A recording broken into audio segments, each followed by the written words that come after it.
Hello friends, आज मैं जो आपके लिए मूवी लेकर आई हूँ उसका नेम है फना। ये जूनी है और ये कश्मीर की रहने वाली है और ये देख नहीं सकती है।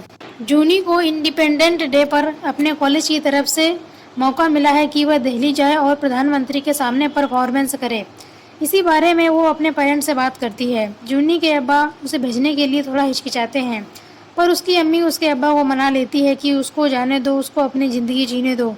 हमारे बाद उसे अपनी ज़िंदगी खुद ही तो जीनी होगी, इसके लिए उसे तैयार होना होगा। जूनी कुछ फ्रेंड्स और टीचर के साथ दिल्ली जा रही थी। उसके अम्मी और अब्बू उसको स्टेशन पर छोड़ने आते हैं। जूनी का ग्रुप 4 दिन पहले ही दिल्ली पहुंच जाता है। उसकी मैडम तय करती है कि 2-3 दिन हम अच्छे से दिल्ली घूमेंगे और उसके बाद हम परफॉर्मेंस की तैयारी करेंगे। ये रेहान गायक है, यही इनको दिल्ली घुमाने वाला है।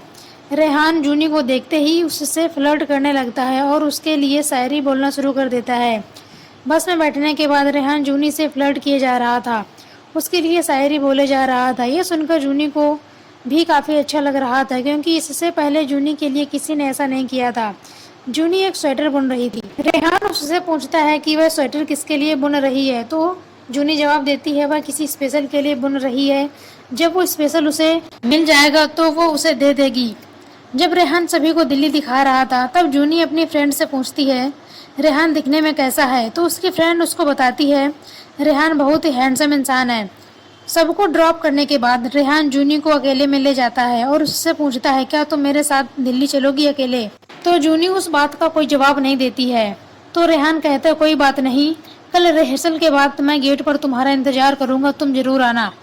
रिहर्सल के बाद जूनी अपनी अम्मी को फ़ोन लगाती है और रेहान के बारे में बताने के लिए, लेकिन उसकी अम्मी फ़ोन नहीं उठाती है।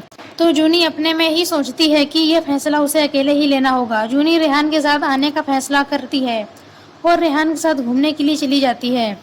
वहाँ दोनों बहुत सारी बातें करते हैं, एक दूसरे के साथ बहुत कुछ शेयर करते हैं और वो एक दूसरे को बहुत पसंद करने लगते हैं।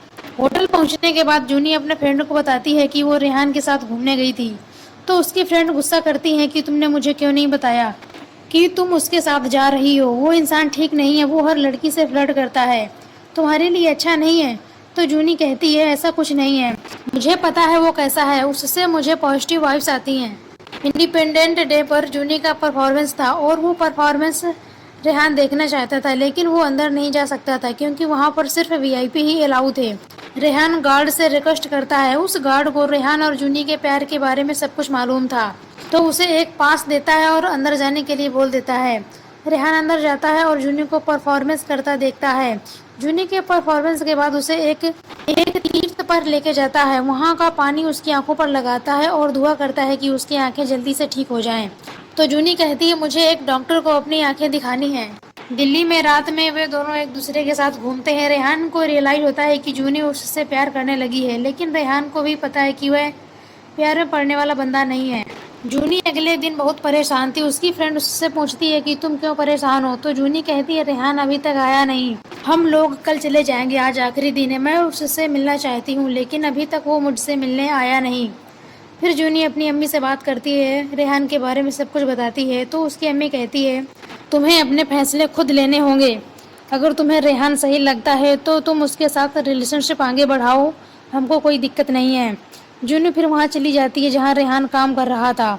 उसे जाकर स्वेटर गिफ्ट करती है जो उसने किसी स्पेशल के लिए बनाया था, लेकिन रेहान कहता है देखो जूनी, मैं प्यार व्यार के चक्कर में पड़ने वाला बंदा नहीं हूँ, मेरे बहुत सारे ठिकाने हैं, मैं हर शहर में नया घर बसा लेता हूँ। लेकिन जूनी कहती है पता है तुम कैसे इंसान हो, लेकिन मैं सिर्फ तुमसे प्यार करती हूँ, मुझे अपने प्यार पर पूरा भरोसा है। जूनी की बातें सुनने के बाद रेहान उसे लेकर अपने घर चला जाता है और उसके लिए कैंडल लाइट डिनर अरेंज करता है, उसे स्पेशल फील कराता है। जब रेहान सुबह उठता है तो जूनी कहती है चलो मुझे स्टेशन पर छोड़ दो, सब लोग मेरा स्टेशन पर इंतजार कर रहे होंगे। डॉक्टर के पास जाने का अब तो टाइम ही नहीं रहा। उसका ये बिहेवियर देखकर रेहान थोड़ा शॉक हो जाता है।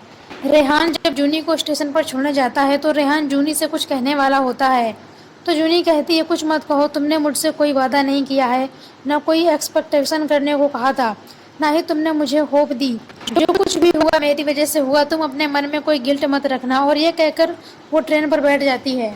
जूनी ट्रेन में बैठने के बाद अपने फ्रेंड से लिपट कर जोर जोर से रोने लगती है। तो उसकी फ्रेंड कहती है रेहान ने तुम्हारे साथ कुछ गलत तो नहीं किया। तो जूनी कहती है ऐसा कुछ नहीं है। तभी उसे रेहान की आवाज़ आती है। रेहान उसके सामने ही खड़ा होता है। रेहान ट्रेन की चैन खींचकर गाड़ी को वहीं रोक देता है और जूनी को अपने साथ ले जाता है। जूनी अपनी अम्मी को फ़ोन करके बताती है कि वो अभी जम्मू नहीं आ रही है, रेहान के साथ है, रेहान उससे निकाह करना चाहता है। उसकी अम्मी अब्बू कहते हैं ठीक है, जल्दी से जल्दी दिल्ली आने की कोशिश करते हैं। सर्दी ज़्यादा होने की वजह से प्लेन के टिकट अवेलेबल नहीं थे और ट्रेन की रिजर्वेशन 1 या 2 दिन का ही था।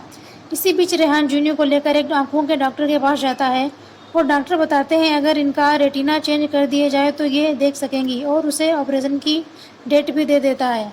जब जूनी ऑपरेशन के लिए जाती है तो उसके पास रेहान होता है, लेकिन जब ऑपरेशन के बाद उसकी आंखों की पट्टियां खोली जाती हैं तो उसके पास उसके अम्मी अब्बू होते हैं। जूनी आंखें खोलने के बाद रेहान के बारे में पूछती है तो उसे पता चलता है कि रेहान की डेथ हो चुकी है। जिस जगह पर उसकी परफॉर्मेंस हुई थी उसी जगह पर बम ब्लास्ट हो गया है और वहाँ पर जूनी ने ही उसे किसी काम के लिए भेजा था और जूनी इसी गिल्ड में चली जाती है कि रेहान की मौत उसकी वजह से हुई है।